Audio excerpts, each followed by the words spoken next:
Emrah Bakıya gəlib, xəbərimiz var da. Burada da möhtəşəm bir izdiham var. Görüntüləri hal-hazırda sizlərə təqdim edirik. Bu izdihama səbəb Emrah deyil, Stefano özü çünki Bakıya gəlib. Biz hal-hazırda Stefano'nun, Bonaldo'nun olduğu yerdəyik. Bonaldo nədir? Bonaldo İtaliyanın brendidir. Bonaldo'nun yaradıcısı, qurucusu Bonaldo hal-hazırda özü Bakıdadır. Bu məkanın açılışına gəlib.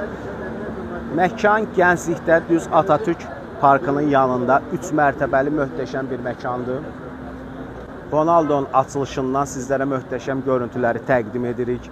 Burada evinizə aid premium səviyyədə mebellər, pərdələr, hamam aksesuarları, bir sözlə evinizə nə lazımdırsa Bonaldo'dan əldə edə bilərsiniz. Bu möhtəşəm açılışın görüntülərini sizlərə təqdim edirik. Elə indidən, sabahdan buyurun, gəlin Bonaldo. Burada belə bir otaq da var ki, istənilən insan gəlir, müştəri burada parçaları seçir. Hər bir parçada pərdəsinə qədər burada var. Bonaldo'ya daxil oldusa mebel, pərdə, hoş gördük abi. Hoş geldiniz. Daha nələr var Bonaldo'da? Bonaldo'da özel matraçlarımız var. Aha. İnsan sağlığına göre tasarlanmış. Sonra çok özel evler için özel tasarlanmış özel koleksiyonlarımız var.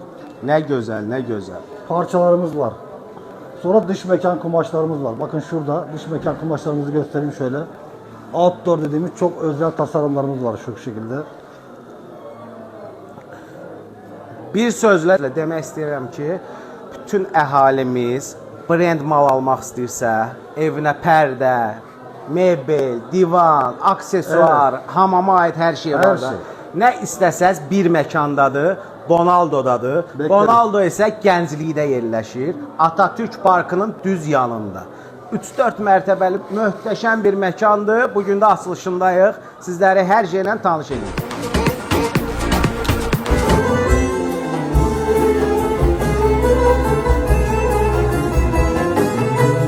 Sensiz dağ döşüne çıktım bu seher. Çeviren bir branddir. Ve elbette ki bu geceni sizin için daha da heyecanlı etmek için iki xüsusi müsabiqəmiz var. Deməli dikkat. Lotereya. Gece ərzində sizə təqdim olunan kartlar